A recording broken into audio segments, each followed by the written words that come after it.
All right, so welcome back to the online portion of today's class. So you've just been transported from face to face to online. So today we're going to talk about chapter number 2, which is about data and visualization, and more specifically on the concept of exploratory data analysis. So before we start, I would like to talk a little bit about today's roadmap and motivation. So exploratory data analysis in general are one of the most important parts of data mining, and probably one of the most underestimated parts as well. And EDA, for short, is not just plotting the data for fun. In fact, it is also where most of the modeling decisions are being made. We're going to see why later. So, when I say EDA or exploratory data analysis, I really mean what are the features that we're going to be using, what features will get normalized, what's the data distribution, what should we discard, and even what models really make sense for us. Because sometimes some models make some assumptions about data distributions which are not always true in the underlying data sets that we have. So today we're going to talk about four pillars, or I should say, in the online portion of the class. So the first one are structured data and attribute types, right? Then we're going to move to data dimensionality. We're going to talk about a very important concept, which is the curse of dimensionality and why is it a problem. We're going to see a very impressive geometric proof that having very high dimension does not really make sense, and therefore we should really avoid it as data miners. We're again going to talk about basic statistics, and finally, of course, from the perspective of data mining, not from the stats point of view. And finally, some visualization of the data from a data mining point, so interactive mining tools and some reporting tools as well that you typically are present in articles, journal papers, if you go to data mining conferences, and also sometimes as a data analyst and in the workspace as well. All right, so let's start with the structured data, which is kind of like I like to call it the bread and butter of the data mining. Um, and so a data set typically we're going to talk about in this class is typically organized into a 2D matrix, right? Or a table like the one that you're seeing here in this slide. This is also referred to as a feature space. Why? Because the columns are the features, the rows are the data. Uh, so a data set is a collection of data objects, which are also known as the rows of this matrix. And each object is described by attributes or the columns. So you'll see many interchangeable terms as we go in this class. So when I say object, I really mean sample. Sometimes in the database class, I might have referred it as tuples or data points. Here, the columns are attributes, also known as features or variables, also known as dimensions, right? So, and here you can get the concept of high dimensionality. So, high dimensionality simply means that we have a lots of columns, or we are growing the data set in a horizontal fashion here. So, typically, as data miners, we always want a lot of rows and hopefully less columns is what we want, right? So we want to grow our data set on the vertical level and shrink it at the horizontal level so that we don't suffer from the curse of dimensionality problem. So the way you interpret an attribute determines what operations are legal on that particular attribute. So these are not just semantics here. All right, so now talking about attributes, or also referred to as features in the previous slides. So typically attributes can be categorized into two main categories. So from one hand, we have discrete, which are having some finite set of values. For example, the zip code has only some set of values which are valid. The dice outcomes can either be from 1 to 6, right? So because the dice typically has only 6 faces. The number of defective components also are a finite number of variables. So in this case, the arithmetic operations do not really make sense on zip codes nor on on the dice outcome, right? So you cannot add the fact that you got a 1 in the face of the first experiment and 6 in the second experiment. So from another hand, we have also continuous variables. So continuous variables are the ones where arithmetic operation makes sense on the other end of the spectrum. For example, I can add up the heights of two people. I can add up the weights together in order to compute the total weight. I can also find what's the temperature of two objects by aggregating them. Within the continuous, again, we have intervals and we have ratios. So intervals are typically the ones where that are measured on a particular scale where the natural zero does not occur. For example, having a temperature of 0 does not mean that it does not exist, right? So same thing for the IQ. Having a 0 IQ does not mean that the IQ does not exist. It is not a natural zero. From the other hand, ratios do have a natural zero because, for example, a monetary quantity, if a 0 is in your bank account, this is typically meaning that you don't have money. We have 3 subcategories of discrete variables. The first one are nominal, and what I mean here is that these are categories, right? So they don't have an order. So a gender does not have an order. You cannot say that a gender female versus male have a natural occurring order, right? So same thing as nationality. Would you say that a Chinese versus an Indian or Asia or American have some kind of ordinal or natural occurring ranking of these variables is not it's not something native, right? So a nominal attribute does not have a rank.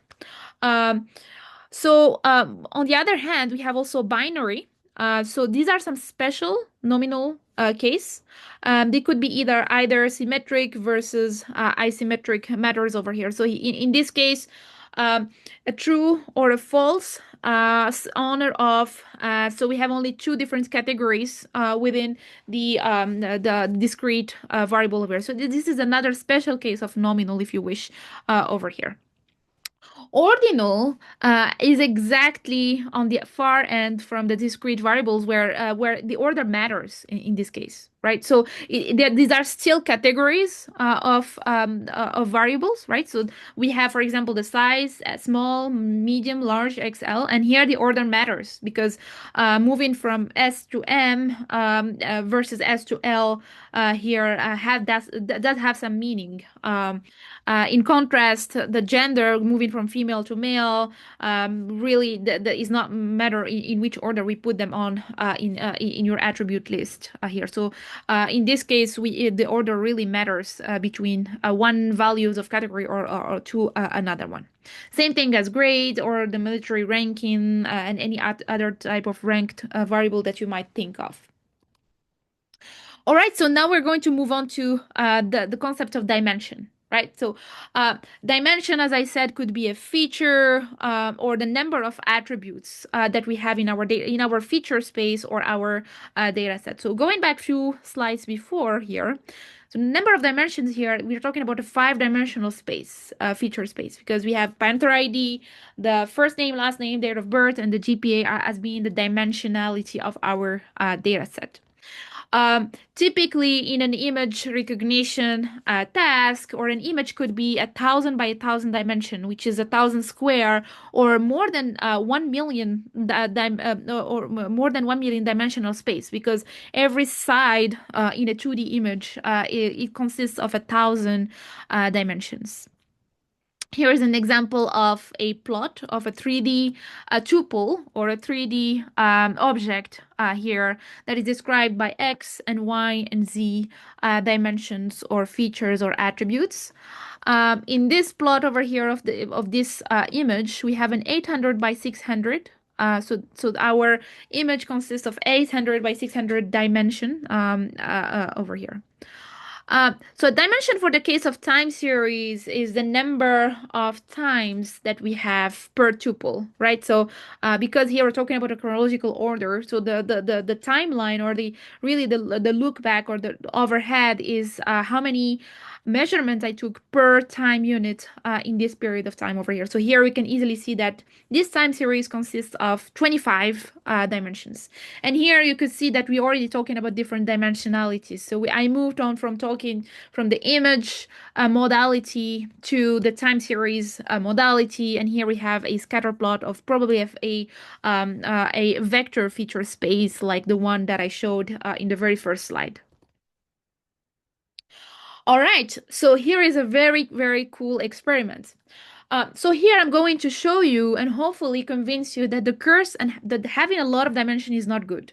And this problem is known as the curse of dimensionality.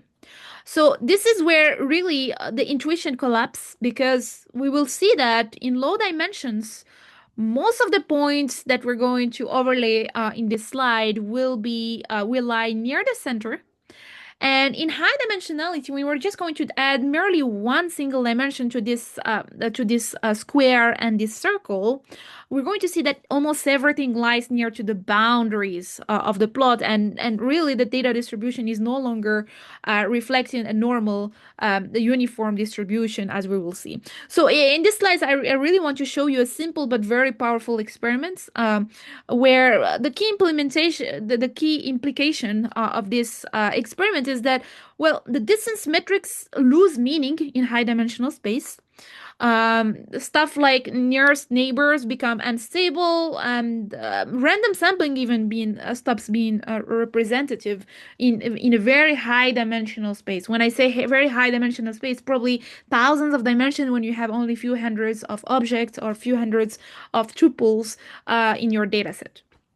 So let me just share my screen for a second here, and I'll just draw some geometry over here to explain to you the concept further.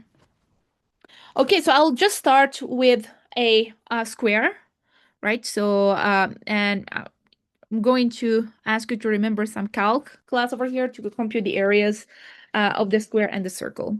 All right, so as we know here, this is a simple two-dimensional geometry, which is a square. And I'm just going to plot within the square a nice circle that is perfectly round, better than my square, at least. All right, so here I'm just going to compute two things. The first thing is the area of the square. So if you remember well from your math class, so let me just add here the radius and plot that as an additional thing here. So this is my r, or the radius of my circle. All right, so the area of the square, if you remember, this is 2r squared, right? Which is essentially just the diameter of my square, or the side of my square times 2, right? Or to the square, or let me just say 2r times 2r in this case.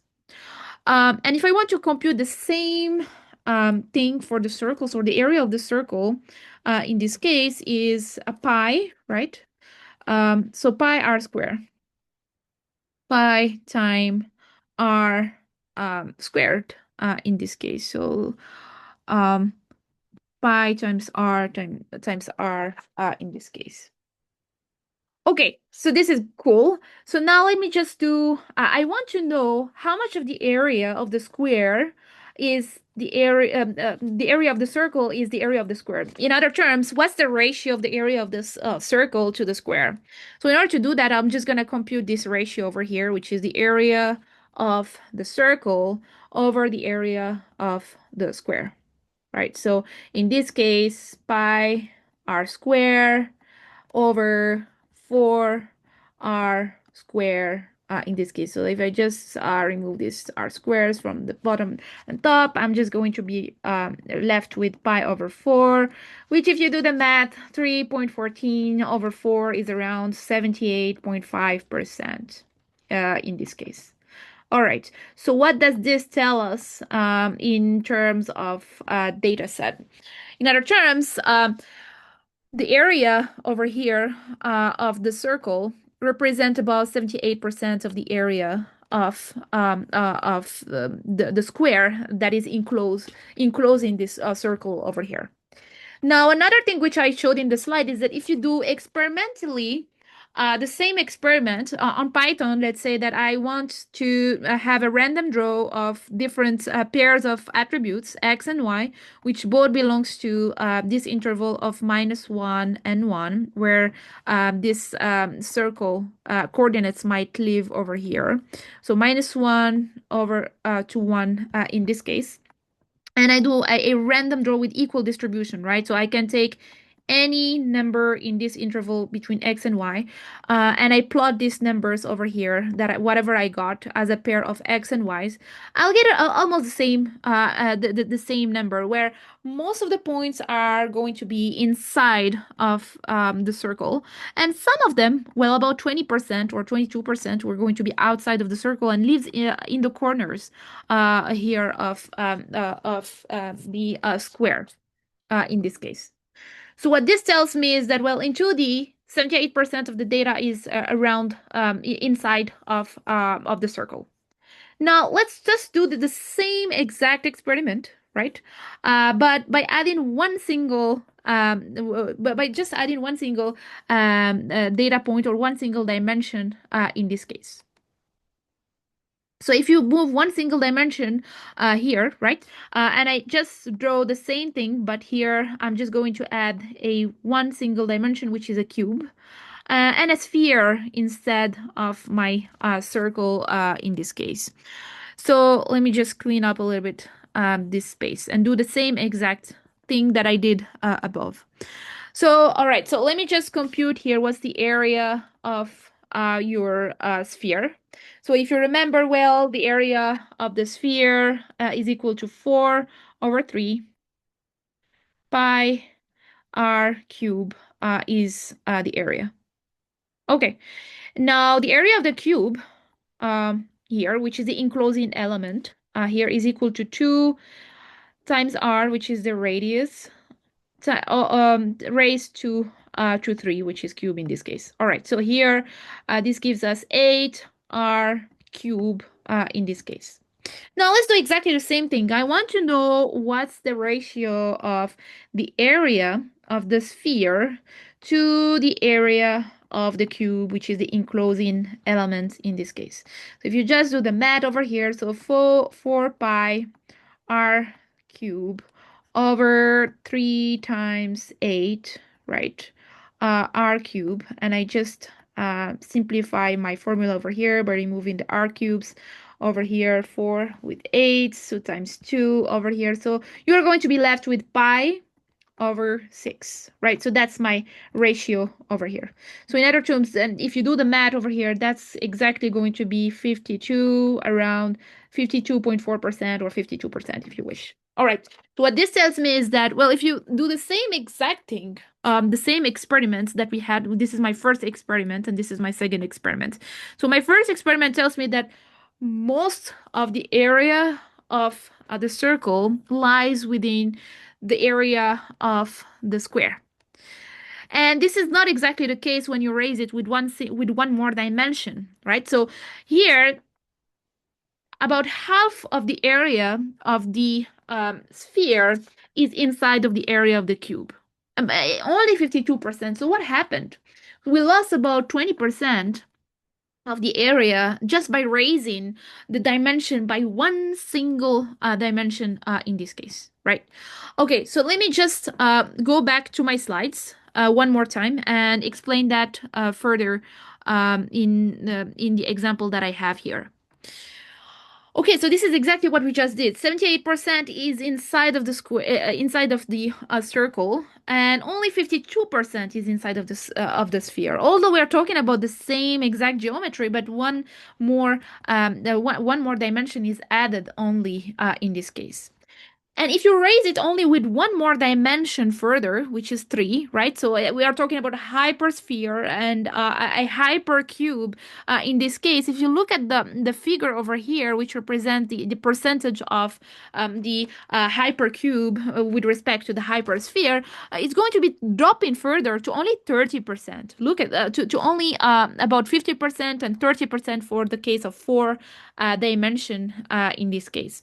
And if you keep going further, if if you look at 8 dimension, right? So 8 dimension is less than 5%. So if that tells me something, it only tells me that the data is no longer living in the corner of the hyper of the hypercube, right? It's no longer living inside of the hypersphere. It's living more in the corners. That's what I mean. So even if the data are perfectly normally distributed, high dimensional geometry makes most of the points really far away from the center of the geometry, and this is problematic. This is known as the curse of dimensionality. And if this tells us something, this tells us that the data are no longer randomly distributed. Although we did a random pick of those data sets between in a uniform distribution or a uniform interval between -1 to 1, the data points are not distributed randomly anymore, which is kind of a catastrophe for us. So this is not good, and definitely something to keep in mind. Whenever someone asks you why many dimensions are not good, you can prove that for them using this simple geometric and impressive example over here. Well, because if I add dimension, the data is no longer distributed randomly, although I did a random pick of the data in a uniform uniform distribution here. Okay, so something to keep in mind, and definitely something that I will ask about probably in the quizzes and the midterm exam as well. So now we're going to talk about something else, which is the basic stats or basic statistics in order to describe the data, right? So why do we need statistics here in general? So we need statistics in order to understand the data set, to see what's the general tendency, what's the average values of our data set, and what is the shape of our distribution in general. This help us answer these questions all here. So this slide just shows that if when we have lots of data, the data, big data lies bigger. And we're going to see some examples where we have manipulated axes, inverted scales, and some inconsistent time units in the next slides.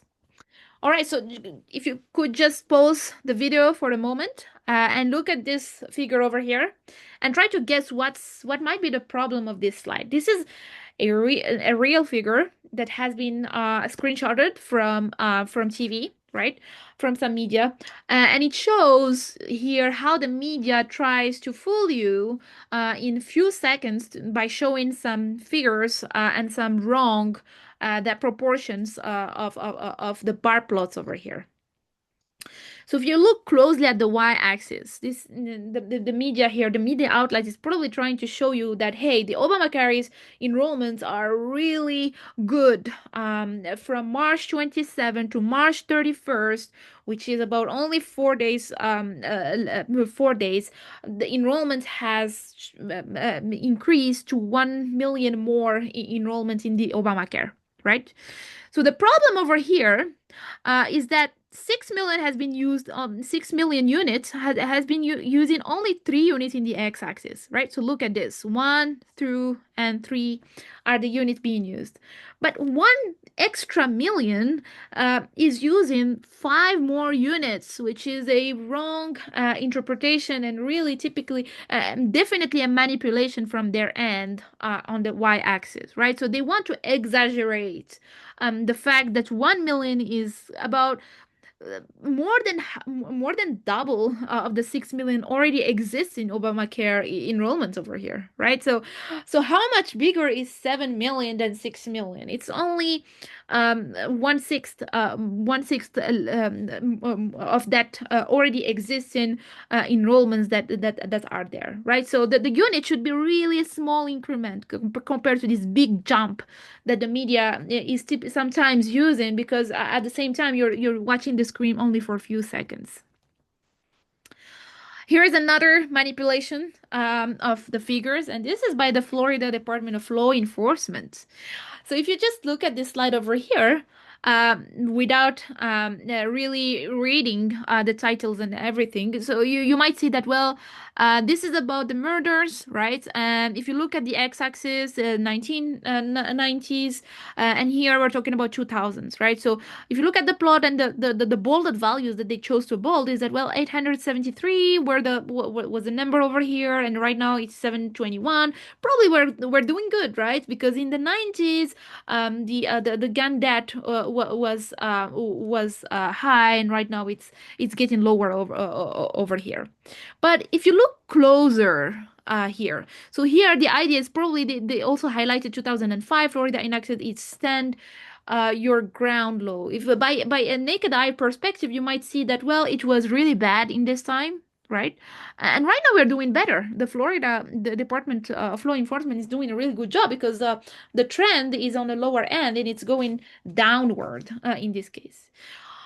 But the reality is that this plot is inverted, right? So if you look at the x-axis, it starts from the top to bottom, right? It's really a bad news for the Florida Department of Enforcement because it used to be really low in the 1990s. And right now it's getting increased all the way to 721. While if you just find what's the number over here of this little valley, it's merely around 420 or less than 500 in this case. Well, all this to say that the number of murders being committed is getting higher. So this is a upward trend. It is not a downward trend as the figure might want to fool you to believe. All right, this is the last plot here, again used by the famous media over here, and they want to really show you the cost of gas. Again, so these are some figures that is shown in few seconds, and you look at them and you see that, wow, oh my God, it's probably a terrible news for us, or this is probably a very rewarding job to the authorities because they did a very good job at stabilizing the gas price in this case. So if you look at this, the gas price moved from 317 to 357, kind of a good jump overall. But look at the unit of the x-axis. So we're trying to compare last year to last week to current to today, right? So the unit of time in this case, which is in the x-axis, are completely wrong because if you want to compare last year to now, then probably this plot will look like a straight line with merely with a very small change because the slope is getting kind of subtle as we're increasing the x and stretching it back. Right. So last week, it is not fair to compare last year to last week to currently in the same exact unit of time. Right. So that's another inverted as or inconsistent time unit that is being used in this case. Okay, so basic statistics are very important for us, and trying to understand plotting in general is very important for us as data miners. This probably is also a reminder for us to do the right plotting and avoid these kinds of mistakes. So these are just some small mistakes that I showed. But in data mining realm, we're talking about mistakes like too small sampling. So if I take a very small sample from a hospital, let's say that, well, I'm just going to sample five patients in that hospital and plot their data, then probably that's not going to give us the whole picture of what's the pattern in the data and what's the true distribution, right? Because these patients might simply be not within the middle or the median of the distribution. Bias sampling is, well, let's say that I want to see what's the pattern of education in the United States. And in order to do so, well, I just chose the state of Utah, right? Well, the state of Utah has some characteristics that might not be present in California or New York or Oregon, right? So this is a biased sample because I made some selective bias by just choosing the state of Utah. So a fair sampling involves choosing maybe a sample from each state of the United States. Mixing training and testing data is another problem. right? So sometimes, and this is a way of cheating, by the way. So if in your project you tell me that, well, I chose this training data and I use the testing data as well for training, and I use the testing for testing my model as well, then I'm telling you, then it's just like I just gave you your midterm exam to study for the exam, and I give you the exact same exam to test your knowledge on, right? So this is not this is known as a mistake in the data mining world in this case. So replacing actual data with bad statistic is another problem, as you will see later. Bad scaling of the raw data or losing important data by smoothing the changes are examples of other mistakes. So an example where losing important data by smoothing the changes involves, for example, in an anomaly analysis, right? I want to normalize my data. So if I normalize my data, I'm losing all the outlier points. And those are exactly the anomalies that my anomaly detection algorithm wants to find, right? So these are just some mistakes in the data mining that someone might do here. All right.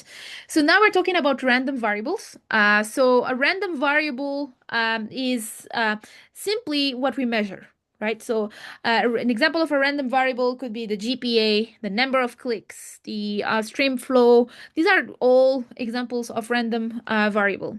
And this is an example of the distribution of a random variable. So distribution often answers questions such as how often values occur, how probability mass is spread. And this distribution might have different shapes, right? So different shapes also imply different modeling assumptions. So many machine learning models quietly assume that the shape of the distribution is symmetric, or a bell curve, or a Gaussian distribution, like the one that you're seeing here for the GPA random variable.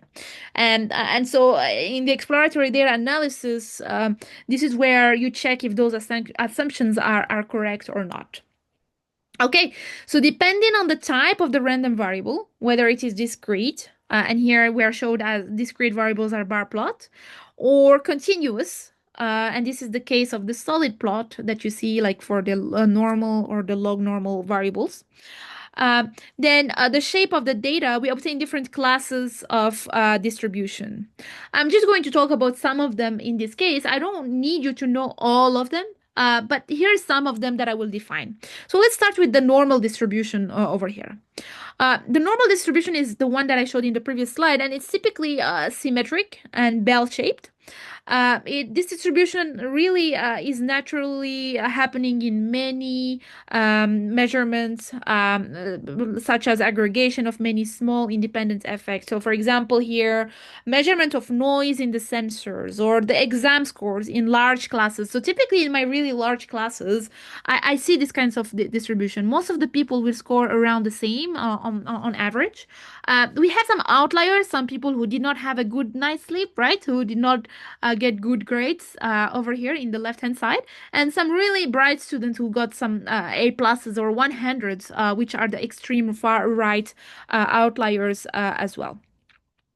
So moving on to the second type of distribution, which is the uniform. Uniform, we already talked about it as well in the example of the square and circle, and simply means that it assigns equal probability to all the values in a given range, right? So there is no preferred values. Everything is equally likely. And in this case, maybe I got the same amount of A's, the same amount of B's, the same amount of C's in my class, and that's the same the same amount of students got the same grade, right? Two students per grade is an example of a uniform distribution.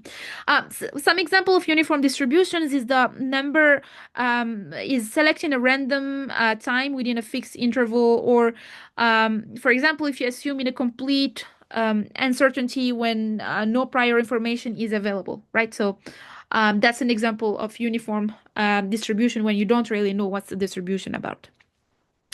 So Bernoulli distribution, I'm going to talk about it before talking about the binomial distribution, which is on the right, on the top right over here. So Bernoulli describes distribution where a single binary outcome, for example, a success or a failure, a yes or a no, or spam or not spam, right? So that is known as a Bernoulli distribution, and a binomial is extending this idea to repeat Bernoulli trials, right? So let's say that I want to count the number of defective items in a single batch, right? So the number of heads in a repeated coin flips. I want to do an experiment 10 times and I want to see how many times I get the heads. That's an example of a binomial distribution. And the Bernoulli distribution is one single experiment in this case. Number of positive tests results in a fixed number of trial, right? So say that I want to know how many positive COVID patients I got per 100 of patients that came to my hospital today. All right, so let's move on to exponential. And in this case, it's not a bar plot, which means that we're talking about a continuous variable in this case. So an exponential distribution models the time until a given event happens, right? So it's commonly used for, let's say, waiting times. I want to know the time until a machine will fail. Or what's the time between arrivals of different customers. Very much popular as well in chemistry. They want to know what's the radioactive decay event time.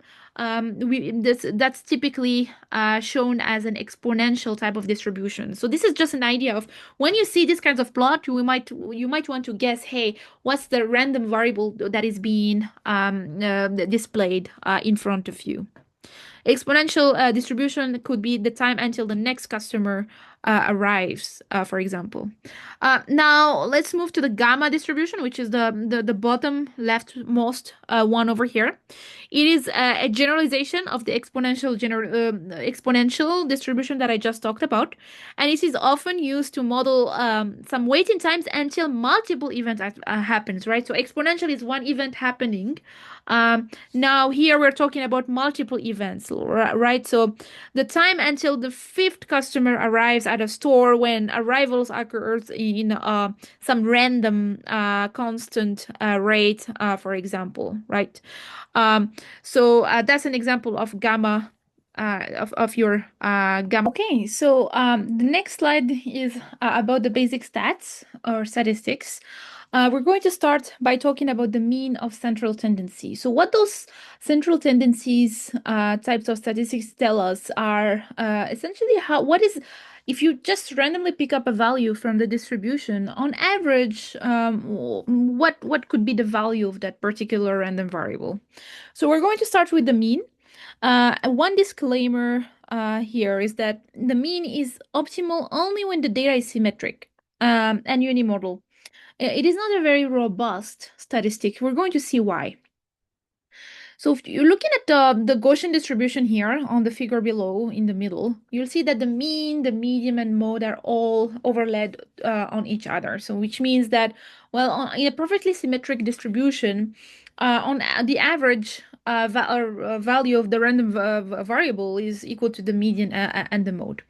I said the mean is not really a robust distribution because for the simple fact that, well, it is outlier biased, right? So, and here, if you pick just an example here of a list of values, if I just pick, let's say, let me just go back to my whiteboard over here and show you just an example here. If you just pick a list of values, say values of L equals 10, let's say L is equal to 10, 11, right? 12, 13, and 100. And that's my list of values here. Which could be like one variable or one attribute in your feature space. Now, if you pick the mean of all these values over here, which is essentially the sum of all the values over 5, that will be equal to 29, right? So 29 is the mean, and you'll see that 29 is greater than most of the values in your list. So it's not really a true measure of the tendency as per se, because here most of the values are less than 29. Only one outlier values made such a big impact on the mean and pulled it towards pull the mean away towards the right hand side of the extreme right here. Whereas if you take another measure of tendency, let's say I want to take the median, which is the middle man in a ranked list, right? So this is a ranked list and I pick 12 in this case. This is, I would say, a better measure of tendency because it's giving you on average, well, 12 is a value where half of the distribution is less than and half of the other distribution is greater than in this case. So I would prefer a median over the mean in this case, in the case of a large or a distribution which is highly skewed, right? So here the skewedness comes from the fact that 100 is skewing it to the right hand side over here because we have one value of 100 in this case. All right. Going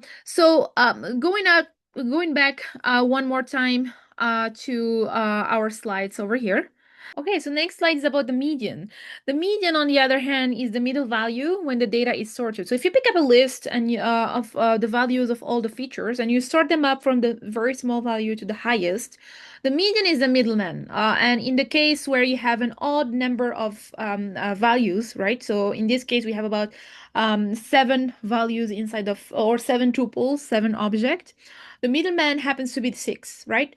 So in case we have an even number of objects or tuples in our data set or the number of rows, then we pick the middle 2 values and we take the average in between the two. So you can see an example on the top right corner in this slide. So 6 is the median of the first list because we have an odd number of tuples, and 4.5, which is the average of the middle two numbers, because we happen to have a list of even number of tuples, is the median of the list.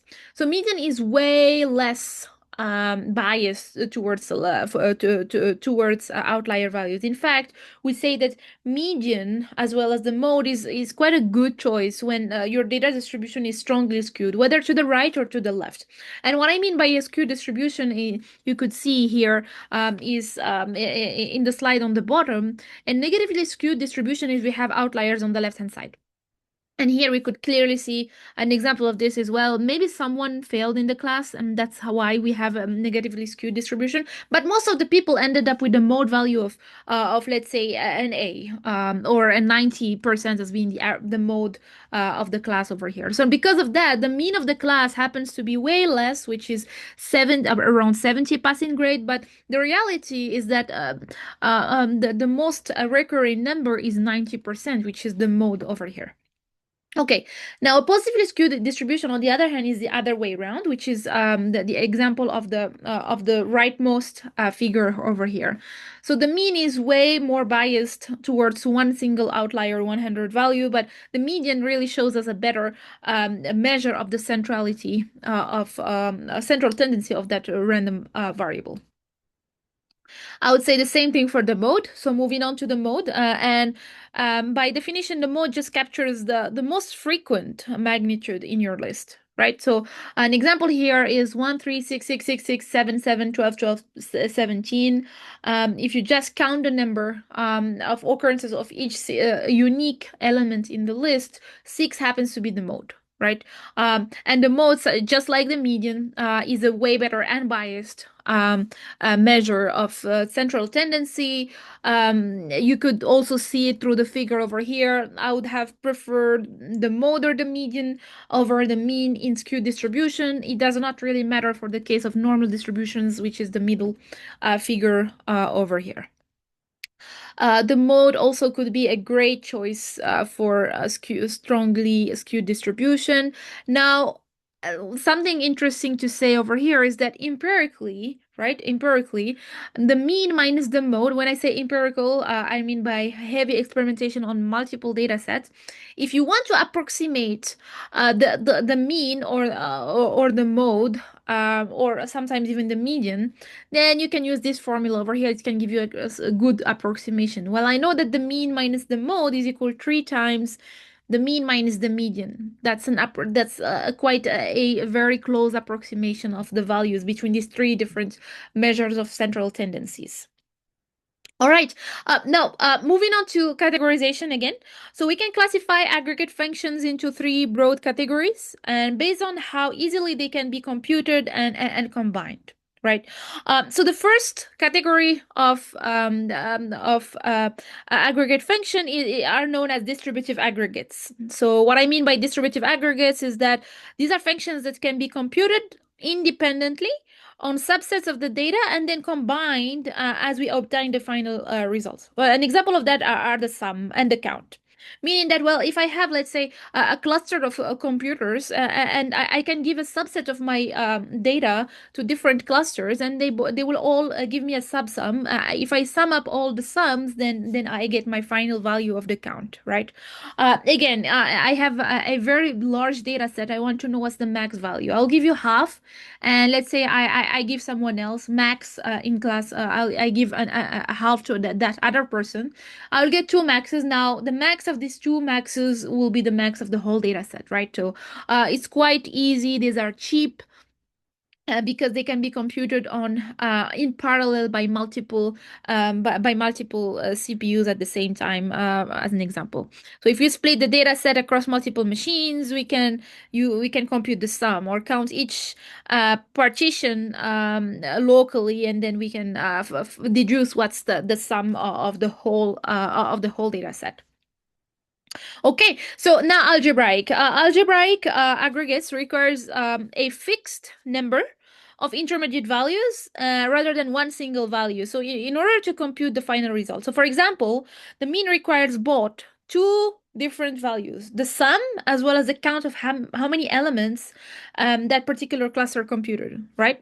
So if I use two clusters in order to find the mean of the two different partitions, then the cluster will return two things: how many elements are there, which is my first temporary value, and the second one is what is the mean of that particular partition. Right, so it requires a little bit more of some placeholders than just one single element, like the distributive methods or distributive aggregate functions that we have here. So these aggregates are still efficient to compute in distributed systems, but the only thing is that they require slightly more temporary variables. Okay, now the final one is holistics, and holistic aggregates are functions where there is no fixed size summary is sufficient to compute the exact results. And an example of that are the median and the mode. In other terms, there's no way to know unless there is no way to compute this particular aggregate functions unless you need the whole data set to do so, right? So to compute it exactly, we need a large fraction of it. So distributed systems are not really useful in these kinds of things. In other terms, these are very expensive to compute in general. So median, the mode, the rank, in order to rank the data, the feature values, well, you need the whole data set, right, to do so. Okay, so we're moving on to the 5 statistics summary of any data set. And this is quite a really nice way to describe any feature or attributes, right? So if I know 5 things about your features or about your columns, then I will know a lot about the distribution of the data in that particular dimension. And those 5 quantities are known as the Q1, Q2, which is the median, Q3, the minimum and the maximum. So these are the 5 number statistics that are known over here. So let's start by defining each one of them. So Q1 simply describes what's the bottom 25% of the data, right? So if you look here on the very bottom of the slides, and you just sort out the whole, all the values in one particular column, and you take the first 25% of the data, right? In this case, you can get the Q1 as being the value which divides the data set from 25% to the remaining 75%. In this case, since I do have an even number of elements, the Q1 is 26.5, which is nothing but the average of 26 and 27 over here. Q2 is exactly the median of the data, which is the middle value which divides the data exactly in half. In this case, 36, which is the average of 32, and 40 is Q2, or the median of my data set. And finally, Q3 is the value which divides the 75% lower portion of the data set from the 25% upper portion of the data set, which in this case is 51, 51 in this case. All right, there is another concept that I want you to look at, which is the IQR. Okay, if you look at the box plot over here on the very top, you'll see that IQR is the highlighted area between Q1 and Q3, right? So IQR is equal to Q3 minus Q1. In this case, in this data set that we have in the slide, well, the IQR is equal to Q3, which is 51, minus Q1, which is 26.5, which is equal to 24.5. The skewers values over here, which delimits the about the minimum, the approximate minimum, which is Q1 minus 1.5 IQR, and the approximate upper bound, which is Q3 plus 1.5 times IQR, right? So these are known as an approximate or an estimated upper bound or an estimated lower bound of your data set. This is not the exact minimum, which is happens to be 24, but an estimation of what is a good lower bound of the data set is Q1 minus 1.5 times IQR. Now, if I ask you in the exam or in the quiz or in any homework, what are the 5-number statistics? You should tell me, well, I have an approximate lower bound, which is Q1 minus 1.5 times IQR. The second one is Q1. The third one is the median, which is Q2. The fourth one is Q3, and the fifth one is the approximate max, which is Q3 plus 1.5 times IQR. And these are again the 5-number statistics which are illustrated in the slide over here. And 5-number summary. So what's Q2 in this list? This is just a simple example over here. Our list is already sorted, so I already know that Q2 is the value which divides the data set in half. I have an even number of elements here. In fact, I do have 8 numbers. So the Q2 is the median, which is the average of 5 and 5 in this case, which happens to be 5. Okay. All right. So in this slide, I'm just showing you how these values are making sense in a distribution over here. In fact, as I described what is the theoretical or what is an acceptable lower bound and acceptable upper bound from the 5-number summary, what I really meant is that, well, with Q1 minus 1.5 times IQR, any value which is less than that can be considered as an outlier. And the same thing happens for Q3 plus 1.5 IQR. Anything which is greater than that can be considered as an outlier. So, and that's one way of removing outliers from your data set, right? So whatever is lower than the acceptable min and max are just considered outliers.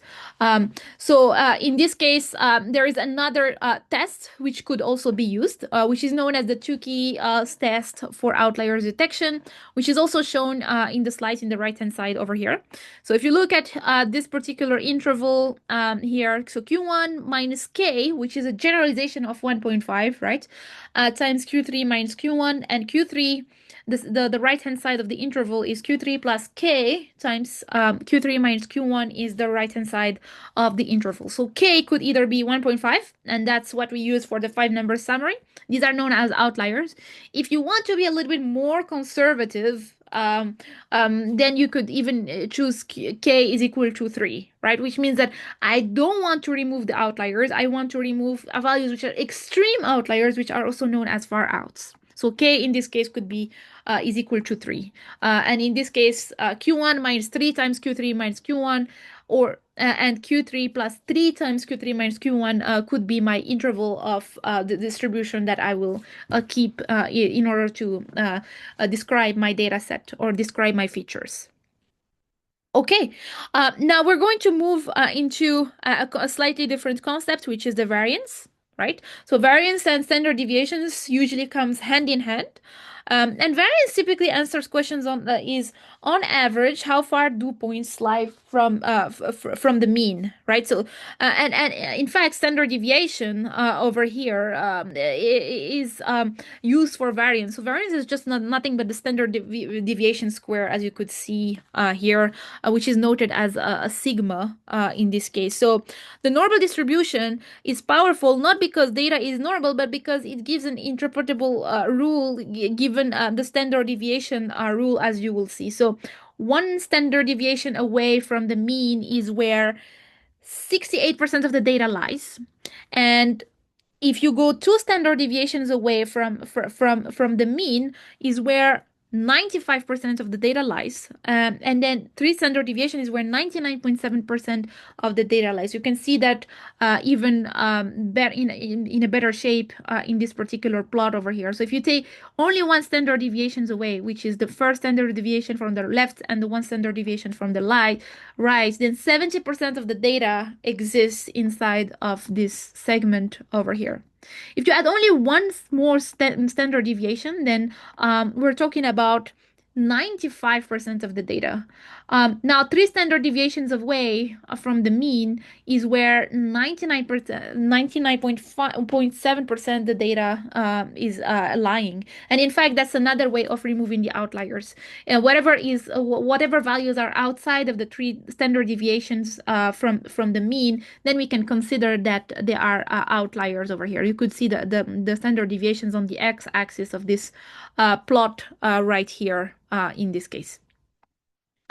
Okay, now if you move on one more time over here to this plot here, you could see that, well, the higher the standard deviation or the higher is the variance, the fatter is the plot. The fat means that there is a high difference in values between the values in that particular feature, right? So, for example, the red plot is the fattest. The blue plot is the thinnest. So or sorry, here the orange plot is the fattest. So which means that their variance should be the highest as well. It simply means that there is a big dispersion between the values of the values of that random variables features in this case, right? So thinner distribution means smaller variance and smaller standard deviation. In general, the rule of thumb is that we want higher variance. It's always the case for in any data mining problem. We want the larger is the variance, the easier for us to do the pattern mining process, because we have a lots of space where we can divide the data set. And I can show an example of that in the white board over here. So that I like to give. Okay, so let's say, all right, so just let's say here that I want to show two different variables from the data set, right? So x could be the height, let's say the height, right, of my students, and saying just a very simple example, and the y could be their weight, right? The y could be the weight over here. So let's say that the height, we have a very high dispersion of height values, right? So most of the values are, let's say that are my distribution looks something like this. We have a lot of we have some short people, some very tall people, and most of the people are on the average end. Now, okay, so the values are crossing around the whole the whole interval from the x-axis, from the y-axis. Now, in the weight value, let's say that, well, although we're all different heights, then on the weight end, let's say that we're not very different. In fact, the distribution is very thin over here, or the standard deviation is kind of small. Here, the variance or the standard deviation is kind of high over here. Okay, so so it's only what this tells me is that the values are concentrated over here. in this very small interval, right? So in this very small interval, all the values are here because I can cross across the whole y-axis, but in the x-axis, I have a very small area where I live over here. So this is not really good. Y, which is the weight variable, is not a really good variable. And why is that? Is because if my machine learning model um, is trying to find a split in my data set, well, there is not much. It's a very tight space to split between the data set, right? This is not really good because the weight is not a good variable in general to work with. We want to, in general, we should have a high preference for a higher variance variable. Now, let's say that the weight is also crossing instead of having a lower variance instead. Let's say that the weight is also quite a high variance, just like the height variable, which is the x. Now, my data set can live across the whole board, right? And they're not really all condensed in this small portion over here. So let me just reduce some data points from here. So now, let me add some more data here. All right. So now let's say that I have two classes of people: the students who are passing versus the students that are failing in the class.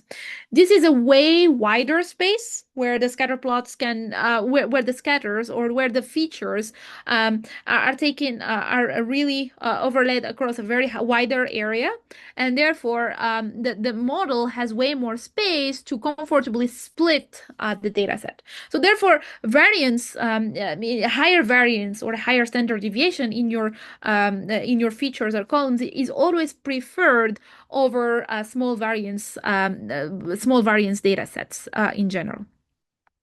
All right, so going back for a minute to the slides over here. Okay, so normal distribution. In a normal distribution data set, 99.7% lies in 3 standard deviation, 95 is within 2 standard deviations away from the mean, and 68% is from 1 standard deviation from the mean. All right, so this is just a summary of the 5-number statistics, and we're going to move on to a quite different topic over here, which is the visualization. So visualization is really not to be taken just for the sake of it. In fact, it is used for multiple purposes. Some of them are outlier detection, the sanity checks, pattern discovery, etc. So we're going to start with the very first one as a reminder. You already know what are bar plots, and just as a reminder over here, a basic bar chart just represents the categories on one axis, and the numerical values such as the counts, the percentage, or the averages, in fact, on the other axis. So each bar corresponds to a category, and the height of the bar is essentially the magnitude of the value of either the percentage, the count, or the average of that particular category. So we have in this slide 3 groups of bar charts. The very first one in this case is the stacked bar chart. So the stacked bar chart is a single bar, but it represents the total of many divided segments inside of that bar. So each segment shows how the subcategory contributes to the overall total. In this example, each bar corresponds to a person, and the segment represents different truthfulness categories stacked on top of each other. So here we have different candidates, I believe, who were in the presidential candidacy, and every bar color here shows the subcategory of when that particular candidate lied in a particular debate.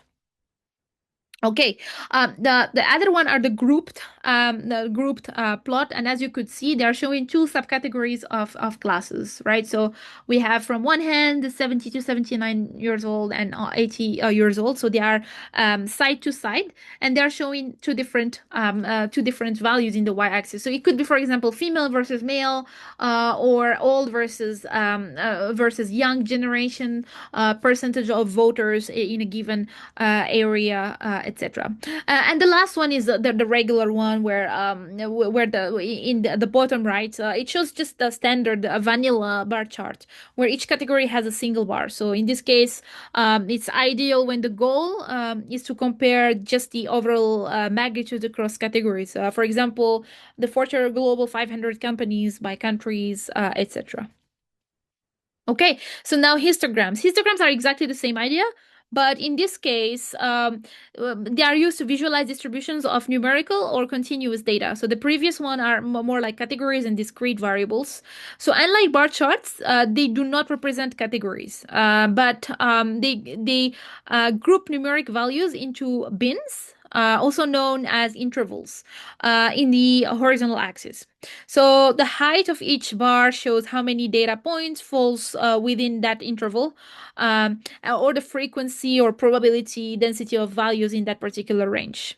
So in this case here, we want to see what's the number of car accidents per time of the day. And you could see that, well, most of the accidents happens to be between 4 to 8 for the case of street B, and 8 to 12 for the case and 8 to 12 as the second high frequent time of accidents during the day. Okay, so this is just another example of the histogram, and you could also see that histograms are quite well in showing the distribution of the data, right?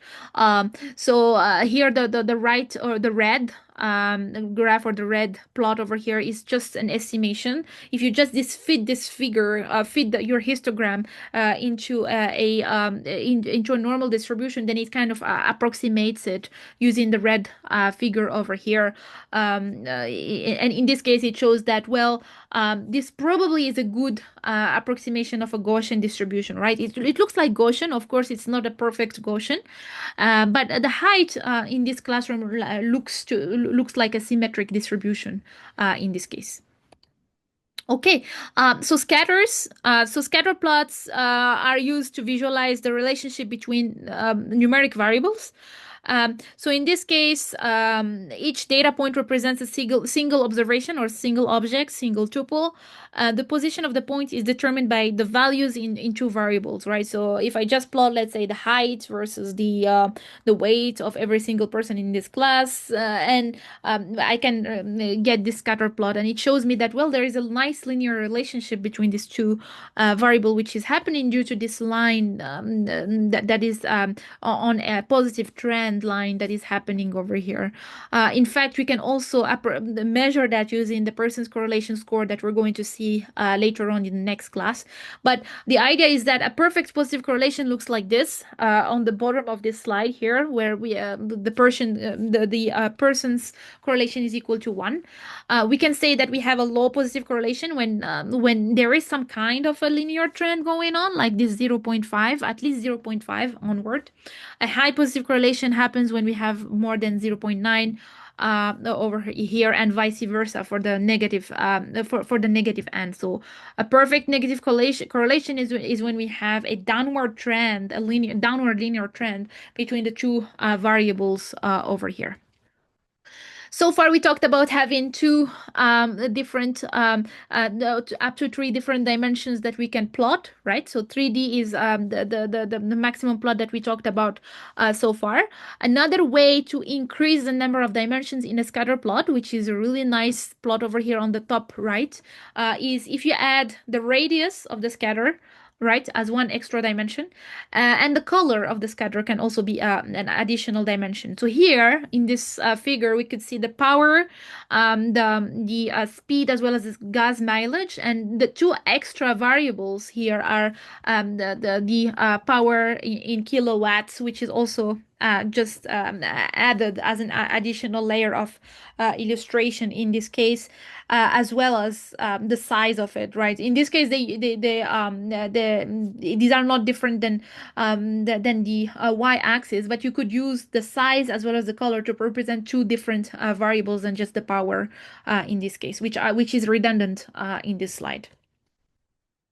Okay, line charts. Line charts are the most vanilla visualization that we have. They are commonly used to visualize how a numerical variable changes over an ordered dimension.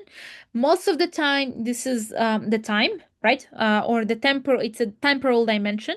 So the line charts are especially useful for identifying the trends or the patterns, temporal dynamics in a given data set. So every single point represents what's the value in that particular given time. Yeah, an example of that is in 5 times seconds over here, the speed of a given car was 30 miles per second, and it started from zero in this case. More examples of line charts are shown over here. So these are more time series. On the right hand side is still a temporal time series of the cases of different cases and percentage change.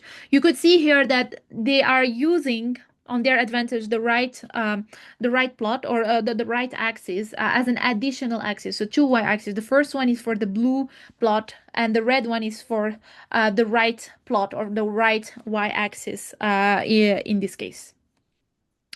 The previous or the left figure over here is an example of a non-temporal line plot where it shows what's the number of edges that is being created in a given graph given the time component on the x-axis, and here is just to show the linear trend going on between time and edges here. So now we're going to more advanced visualization. These are less common, but these are really good to know because if you're dealing with these data sets that have some kind of some of those features, then you can use that to your advantage in this case.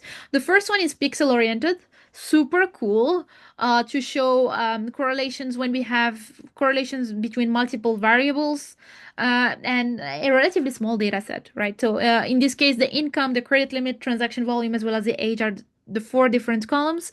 And if you just start by every single row being one single tuple, and you encode that using a heat map or a grayscale heat map over here, and you do that the same thing for the credit limit, transaction volume, and age. If you just sort the very first variable, which is the income, you should see that, well, the highest income earner in your data set happens to be also the people with the highest credit limit. They also happen to be the people who do not really have a lot of transaction volumes. The same thing for the low income people. They have lower credit limit. They do not spend a lot because their transaction volume is quite low. However, the middle class people whose income is in the middle are the ones that are the most spendy, right? The ones that have the highest transaction volumes. Now, the ages does not matter. It's completely irrelevant. You could see that the age heat map is completely all over the place, although it is ranked or although it is sorted by the income here in this case. All right. So now the other one is pixel oriented. Pixel oriented is, let's say that I have an image of the brain, a 3D brain, and I would like to find to extract some features from the brain. I know that, well, the blood flows from one area of the brain to another one, but there is no way for me to vectorize that in such a way to use it for my machine learning model. So what I do typically is that I could use what are known as a curve fit line. And some example of them are the column by column, the Hilbert curve, a Morton curve, which has this particular shape over here. And I just traverse the brain from one corner to another by making this particular pattern and for every single corner of my curve fitting line, I just measure what is the value, right? So the values in this case, why are you here?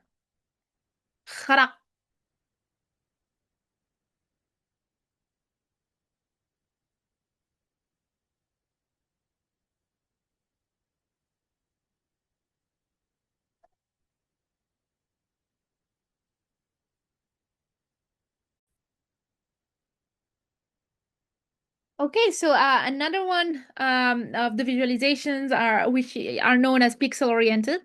This is a very complex problem, but you can always get innovative when finding these kinds of visualization for your problem. So the problem here is that we have about 27,000 sensors in the monitor traffic. And each of these sensors measure the flow as well as the speed of the traffic. And the problem is that the data should be illustrated for several days with a 1 minute cadence resolution over here. So let's look at how the visualization has been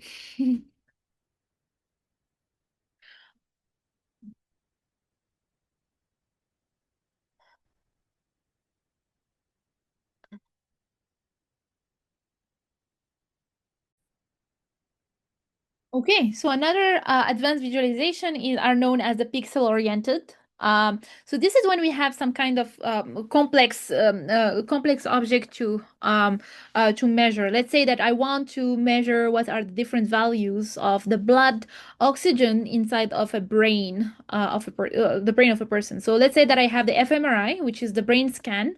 But I would like to vectorize that braid scan so that my machine learning model is able to train on that data set. So the way it works is that I can choose one of the lines or one of the data arrangements, also known as the curve fit-in lines. It could be a Hilbert curve, very common and the most popular probably. The second one is a Morton or a line by line. And the way it works is that, well, I take my scan and I just traverse it from the yellow square over here, and I keep going around and around the whole square. And for every single corner of that particular square, I record what are the values of the blood oxygen of my brain. Right. So this is a spiral technique. There is also this snake spiral technique where every corner records a value and for every value that I have, I just concatenate them together into one large vector because I don't want to have a very high dimensional 2D image, which is 1,000 by 1,000 pixels, like we said at the very beginning of the class, thanks to due to the curves of dimensionality. But rather than that, I'll just take some the measure of the curve along the lines of my data arrangements. Okay, another quite advanced visualization that we have here, and you can always get innovative when we talk about visualization. Here's an example of that. So we have a problem where in the traffic monitoring system we have about 27,000 sensors. Each sensor measures the two different quantities, which are the flow of my traffic as well as the speed of the vehicles in the traffic. So the data should be illustrated for several days with a minute resolution. And here the goal is to show not only the traffic heaviness, but I want it in minutes, in hours, in days of the week, as well as what are the outlier values, which are over the speed limit. And I also want to show the distribution of the traffic weight over these times. Okay, so let's look into the solution and what does the visualization entails over here. So here I can see all the weeks, all the days of the week. Every single row represents one day of the week, right? So we have Tuesday, Wednesday, all the way to Monday. Uh, for every day, I represent the hour into a 2D array, which is essentially the 60 minutes that exist in that particular hour. For every single minute, we have a dot. And that dot color gives us an idea about what's the average speed of the vehicles in that particular hour or that particular minute of the day and the hour. Now, the size of the circles tells us an idea about what's the speed here, right? Or the flow of the traffic. If we have a very high flow of traffic, then the squares, I should say, are bigger. If it's a small square, then the flow of the traffic is small. Now, the outliers are represented with a circle in this case. So if a circle is around a particular dot, then these are then we have probably some vehicles that are over the speed limit over here. Okay, so now the pixel oriented is another visualization idea over here. So the advantage is that, well, there is no limit on the dimension of the data we want to present. Um, However, the main advantage is that the features are illustrated separately, so we cannot really see the correlation between them, just like we shown in the scatter plots in the very first slide. These are some more of scientific visualization, which shows essentially the magnetic field lines in the sun. The main advantage of scatter plots is that they are intuitive They are showing the correlations, as I said earlier, but they are limited to 3D and maximum 4D, right? Like we said in the previous example over here, where we showed the size of the plot of the scatter. As well as the color of the scatter can be two additional features. So 5D is the maximum, really, is the upper bound of the number of features that can be represented using a scatter plot. This is an example of a scatter plot matrix where you showed a visualization of all the possible 2x2s, pairs of variables here. So the correlation between the length and the width is shown in this particular scatter over here. The width and the length is shown over here as well. They are not limited on the dimensionality, which is good because you can show the correlation between all the possible features that you have in your data set, but they're not really effective if you are talking about a 1,000 by 1,000 dimensional feature, like the case of the images. For a very small data set, right, and quite small number of features, you could try some geometric projections, geometric visualization known as a parallel coordinate visualization. So here is if you're quite familiar with the iris data set, it's a very small data set where we have three classes of different irises. So we have the setosa, the versicolor, and the virginica. So the red one here is the setosa. Have only a few number of samples. I would say like maybe less than 20 for sure.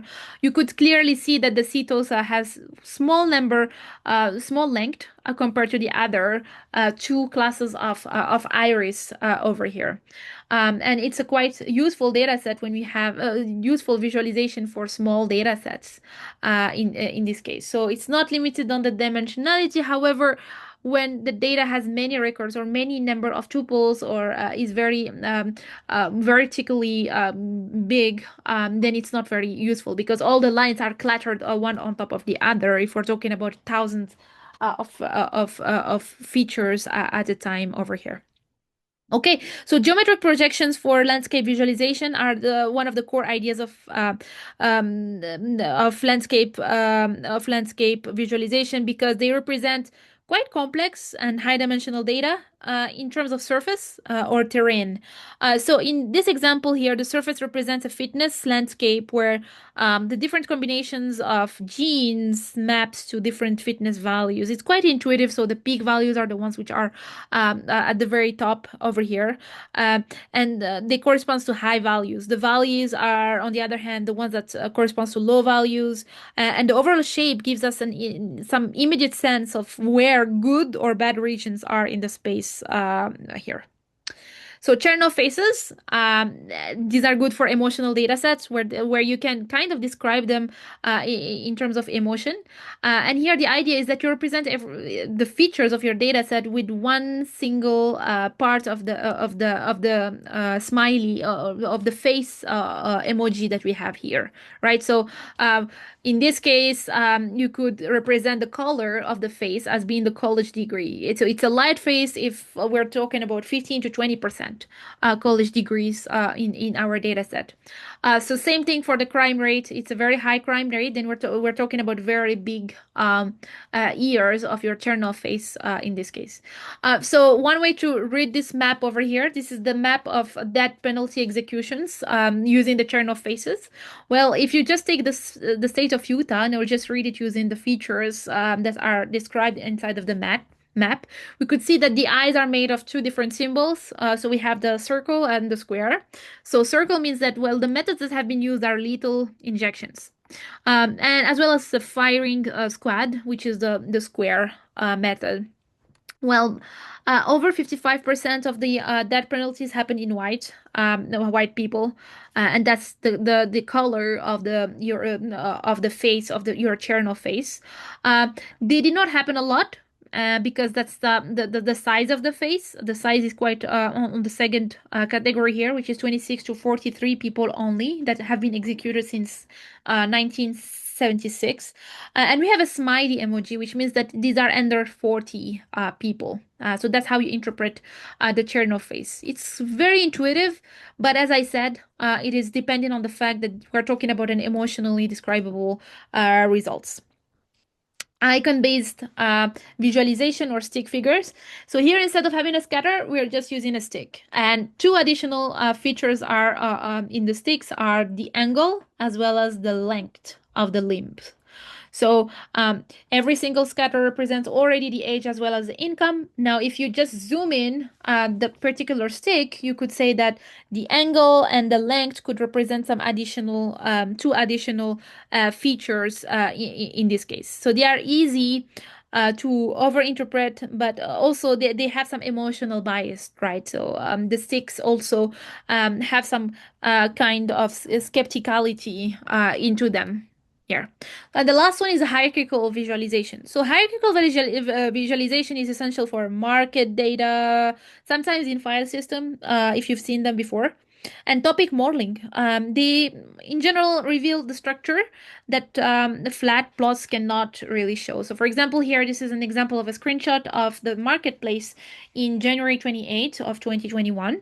You could see that the financial market is quite green, which means that there has been, in general, an increase of the stock of the values of the stocks in the financial field, compared to, let's say, the healthcare, where we have some few reds, or let's say the technology, where Apple lost about 2% of its stock value in there. Now, if you zoom in the stocks values inside of every single every field, you could see that the size of that square, or that rectangle here, means how big is that player in that field, and the color is what's the value of the increase or the decrease of the stock in that particular day.